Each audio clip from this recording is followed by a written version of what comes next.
ሙሽሮችንና ሚዜዎችን ያስደነገጠ የማህሌት ተንኮልና ሴራ። እንግዲህ ብሩክና ቅድስት ከስንት ጊዜያት በኋላ ደስታቸውን ሰርጋቸውን ዋዜማ ለማክበር ሚዜዎቻቸውን በተሰበሰቡበት ሰዓት እንግዲህ መድብል ያልታሰበ ነገር ይዞ ብቅ አለ። ዘገየ ወንድሜ ብሎ ምግብ እየበሉ ወደ እሱ ሲደውልለት ቀጥ ብሎ በር እያንኳኳ ማህሌትን ይዞ እንዴት አመሻችሁ ሲል ገባ። ደህና አመሻችሁ በማለት ሲል ያዩትን ነገር ሁላቸውም ማህሌትን ሲያዩ ማየት አነሳቸው። ተፋጠጡ። ሁላቸውም ተያዩ እርስ በርሳቸው። ምን ነው ይችን ፍቅረኛዬን ተዋወቋት፣ ይችን አዲሷ ፍቅረኛዬን ብሎ ሲላቸው ተፋጠጡ። ምን አለችና ቅድስት ተነሳች። ምን ፍቅረኛዬ አለ ብሩኬም ተደናግጦ። በሳቅ ሁለታቸውም ሳቁና ማህሌትና መድብል በሳቅ ሲስቁ ምን እያመረራችሁ ነው እንዴ አለ መድብል አሁንም በመሳቅ። መድብል ምን የሚወዱት ሰው ከምግብ ይደርሳል ይባላል፣ ይልቅ ምግቡን እንብላ ሲል ምን እያደረክ ነው መድብል በማለት ብሩኬ ይጠይቀዋል። የድሮዋ ማህሌት አይደለችም፣ ማህሌት ተቀይራለች፣ አዲሷ ማህሌት ናት ብሎ እመኑኝ አለ። ምን እያረክ ነው በማለት አሁንም ጮሆ ብሩኬ ወንድሙን መናገር ጀመረ። እመነኝ፣ ስለዚህ ማህሌት ከሰርጋችሁ አንደኛዋ ሚዜ ልትሆን ነው። መርቃ እልል ብላ ሰርጋችሁ ላይ ተገኝታ ልትሸኛችሁ ነው። መድብል ይህም ብዙ ነገር ለማድረግ ስታስብ አንድ ነገር ስታስብ አንድ ሰው ማማከር አለብህ። አንተ ብቻ የወሰንከውን ነገር እየመጣ መናገር የለብህም መድብል በማለት ስሜታዊ ሆኖ ብሩኬ ይናገረዋል። እመነኝ ተቀይራለች እኮ እንዴ! አንተ ደግሞ አዲስ ሙሽራ ነኝ። ለምንድን ነው ተረጋግተን ማህሌት ነገርን በእኔ ጣሉት አለ አለው። ማህሌት ድንጋይ ቢሰበር ትንሽ ድንጋይ ይሆናል እንጂ መቼም ዳቦ አይሆንም አለና ብሩኬ ተናዶ ጥሎት ወደ ውስጥ ብድግ ብሎ ምግቡን አቋርጦ ገባ። በዚህን ጊዜ እናንተስ ምን ትላላችሁ? ለማንኛውም እኔ ብሩኬን ከውስጥ ገብቼ ላናግረው በማለት ሲጠይቃቸው ማትሉም ሲል መድብል ማን ነው ሞገስ፣ እኔም የሱን አይነት ሀሳብ ነው የምሰጠው። ድንጋይ ቢፈጭ አሸዋ መልሶ ሲሚንቶ ይሆናል እንጂ ሲሚንቶ መልሶ ድንጋይ ይሆናል እንጂ በፍጹም ሌላ ነገር አያመጣም ሲል ተናገረ። መድብል እባክህ ትልቁ ችግር ሰው ታምናለህ አለው። ሞገስ የምርህን ነው በቃ ሁላችሁም አለው። አዎ ችግር የለም መድብል አለ ማህሌት። በቃ አንተ የቻልከውን አድርጋል፣ በቃ እኔ ልሂድ፣ እነሱም በሰርጋቸው ቀን ማስከፋት የለብኝም አለች ስታስመስል ወይዘሮ ማህሌት። እሺ በይ ለማንኛውም እኔ እስኪ ከብሩኬ ጋር ልነጋገር ብሎ ሲሄድ ቅድስት አንቺ ስቢበት ሲላት በፍጹም እኔ የማስበው ነገር የለኝም። እንዴት ነው የመጀመሪያ ሚስት የነበርሽ እንኳን ደስ አለሽ፣ እንኳን ለዚህ ቀን አበቃሽ ስትላት አንቺ ደስ ስላለሽ እኔ ደስ ብሎኛል ስትላት አመሰግናለሁ አለች። ቅድስትዬ በዚህ ቀን በጉጉት ስትጠብቂው ነበር፣ በደስታሽ ቀን የፈለግሽውን ነገር ማድረግ ትችያለሽ አለቻት እያስተባበለች። አመሰግናለሁ አለችና ቅድስትም በይ አሁን እውነት ማን ይሞት አንቺ የኔ ባል የነበረውን ባልሽ የነበረውን ልታገቢ ላገባ ስፈልግ መተሽ አንቺ ቆመሽ ሚዜ ልትሆኝኛለሽ አለቻት። መድብል ሄደና ተረጋጋ አንተ ብሩክ አለው። ተቀይራለች እያልኩ እኮ ነው ሲለው ሺህ ጊዜ ብትቀየር እኔ እሷን አልፈልጋትም። አይገባም እንዴ ሚስቴ የነበረች እኮ ናት። ለዛውም ለልጄ ደግሞ ስንት ነገር ስታደርጋት የነበረች፣ ለዛውም ምን ክፋቷን እንዴት ታደርጋለህ መድብል ብሎ ሲለው አይ ተቀይራለች፣ የድሮ ባሌ ሲያገባ አብሬ ቁሜ ለማየት እፈልጋለሁ አለች። እሺ ብዬ ይዣት መጣሁ። እንግዳስ ገርህ እሷ ምንም አይነት ነገር ጥሩ ነገር አይወጣትም፣ ስለዚህ ከቤቴ አስወጣልኝ። የምርህን ነው ብሩኬ አለው። አዎ ሰርጌን በሰላም ወንድምህ እንዳሳልፍ ከፈለክ እዚህ ቤት አስወጣልኝ እባክህ አለው። እሺ ተው እንደዚህ አይነት ነገር ጥሩ አይደለም አለው። በቃ እኔ ነገርኩህ አለው። ታላቄ ነህ አይደለ? አከብረሃለሁ። ደግሞ እኔ ሰርጌ እንዲደምቅ ትፈልጋለህ አይደለም? ስለዚህ እባክህ አስወጣልኝ ብሎ በተደጋጋሚ ሲነግረው እኔ ግን ይቅርታ አድርግልኝ፣ እኔ ግን ተቀይራለች፣ ሰርጋችሁ ላይ ቆማ አብራችሁ ትውላለች ብዬ ነበር ያመጣኋት አለው። ማህሌትን አስወጣልኝ፣ በጽሞ ማህሌት የምትቀየር ሰው አይደለችም ብሎ ቆራጥ ሀሳቡን ሲናገር ማህሌት እንግዲህ ጥሩ ሰው ናት ካልተባልኩ አይቀርማ መቼውንም እንግዳማ ያው የነበረኝን ላድርግ በማለት ትወስናለች። ይቺ ደግሞ እምሯን ላትለወጥ ምች ጭራቅ መቼም አትቀየርም አለ። የሰርግሽም ቀን እንዲድርሽ አትፈልጊም ቅድስት አለቻት። ምን ብዬሽ ነበር? አሁን እኮ ያንቺ ባል ነው። እኔ አልፈልግም፣ ከኔ ሰርግ እንድትይ አልፈልግም አለች። አሁን እኮ ተቀይሬያለሁ ቅድስት አለቻት። ይኸውልሽ እኔ እማገባው ባል ሰውዬ እኮ ድሮ ያንቺ ባል የነበረ ነው። እንዴት ነው ቁመሽ የምትድሪኝ? ስለዚህ አልፈልግም አለቻት። እንግዲያስ ሞገስ ደህና ነህ አለችው። ይኸውልሽ አላት ሞገስ ደግሞ የወንድሜ ሰርግ ነው፣ ክፉ አታናግሪኝ እባክሽ።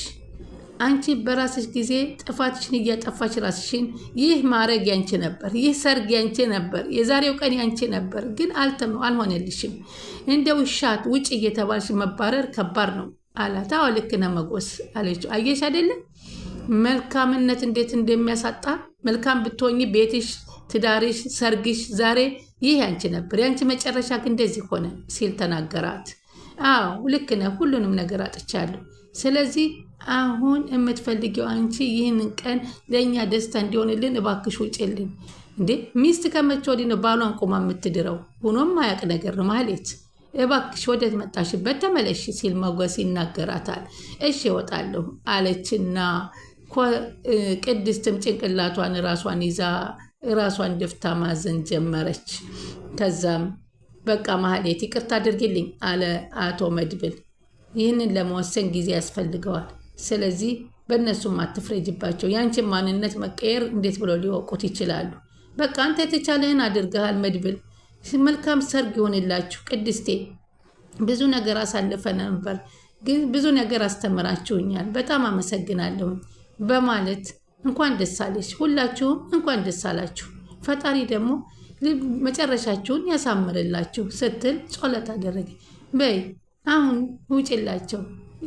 አንቺ የተሻለችሽን ነገር በሙሉን ያደርግልሻለሁ አለ መድበል። ለሸኝሽ አላት። ራስ ሄዳለሁ አትሸኘኝ አለችና ደህና ሁኑ እያለች ስትወጣ ክፉ ነች ከተባልኩ አይቀርማ ክፋት የማሳየት አለብኝ አለችና ዘወር ብላ ዓይኗን አፍጥጣ ተመለከተቻቸው። እመጣለሁ አልቀርም ታገኟታላችሁ አለ።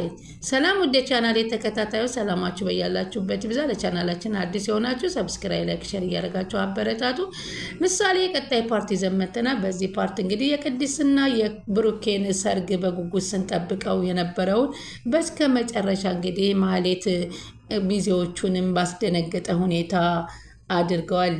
እንግዲህ ማህሌት ከሄደች በኋላ የወንድ ልብስ ለብሳ አፏን በማስክ ሸፍና ወደዛው ወደ ሰርግ ወደ መኖሪያ ቤታቸው ዘው ብላ ትገባለች። ስትገባም ለመጀመሪያ ጊዜ በር ላይ ውሃ ነበረች ያገኘቻት። አባባ ሰርግ ተጠርተው ነው ኑ የሰርጉን ቦታ ላሳየዎት ስትላት ድምጿን ቀየር አረገችባት።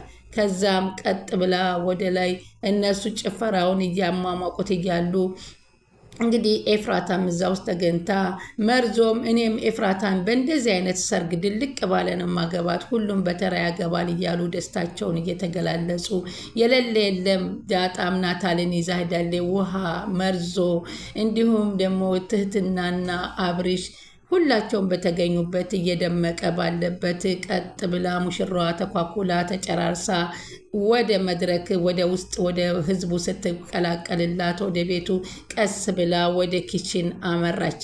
ኪችን ላይ እንግዲህ የሻምፓኒው በሁለት ብርጭቆ ላይ ተደርጎ ተቀምጦ ነበር እና ከዛም በኋላ እንግዲህ ይሄ የራሷ ጥፋት ነው ተቀይር ያሉ ብትልም አትቀየርም እያሉ ኤፍራታና ሉላ እያወሩ ነበር። ነገር ግን የተቀየረ ይመስለኛል እያለች ኤፍራታ መቀየሯን እያወራኝ ነበር፣ ግን ካደረገችው አንጻር እኛ ልናምናት አልቻልንም አለቻት።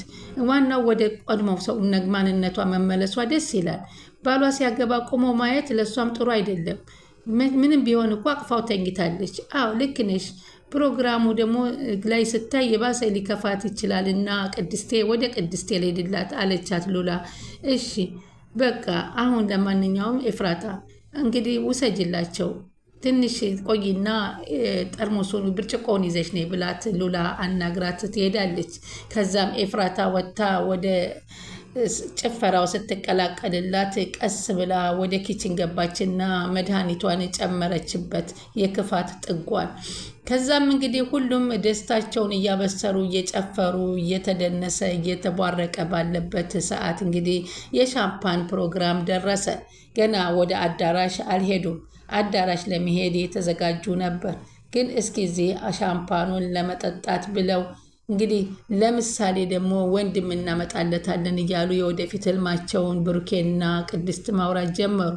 አዎ ደግሞ ጨፍሪ ያልክ እንዳታስጨንቀኝ አለችው። እና ታዲያ በሰርግሽ ቀን ያልጨፈርሽ በመቼ ትጨፍሪያለሽ? አለ ብሩኬ። እኔ መጨፈር እፈራለሁ አለችው። የኔ ቆንጆ ሰርግ እና ሞት አንድ ነው። ስለዚህ በዚህ ሰርግሽ በደንብ መጨፈር አለብሽ በደንብ እያለ ብሩኬ አላትና ይዟት ገባ። ከዛም ሁላቸውም እልልታ አቅልጠው ተቀበሏቸው ገቡ። የሻምፓን ሰዓት ቀረና አይቀርምና ወቅቱ ደርሶ ሻምፓኑን ምንም ነገር የለውም ብላ ኤፍራታ ባላወቀችው መንገድ ኪችን ሂዳ አንስታ ወሰደችላቸው። እንግዲህ እነሱም ያንን ሻምፓን እጅና እጃቸውን አዙረው ለመጠጣት ተዘጋጁ። ድል ብሎ ተጨፈረ፣ ተደነሰ። ሁላቸውም ሚዜውም ሁላቸውም በተደመሙበት ግን አንድ ክስተቱ ተከሰተ። ያን ሻምፓን ሊጠጡት ተዘጋጁ፣ ግን በስከ መጨረሻ አልጠጡ። ማን ሊሆን ይችላል የሚያስቆማቸው የሚለው ነገር በቀጣይ የምናየው ይሆናል። ልክ ወይንስ ይጠጡታል የሚለው ነገርም ሁለት ልባ ላይ ባለ ልባችን በተንጠለጠለ በስከ መጨረሻ ላይ ተቋረጠ። ቀጣዩ ላይ እንግዲህ እውነት ያንን ነገር ማንጠርጥሮ ሊያስቆማቸው ይችላል። ምክንያቱም ሞገስ እንቅልፍ አለኝ ብሎ ሊተኛ ሲሄድ አልጋው ላይ እሷን ቶሎ ብላ ብርድ ልብሱን ለብሳ ተኛችበት እንዳያውቃት። የዛ ጊዜ ወይ ሰው ተኝቷል ብሎ ተመልሶ ሄዶ ነበር። ውሃም አይታት ነበር። ወይ ሞገስ ወይ ውሃ ከሁለት አንዱ ያጋልጣሉ ብለን እናስባለን። ላይክ ያረጉ ይጠብቁ።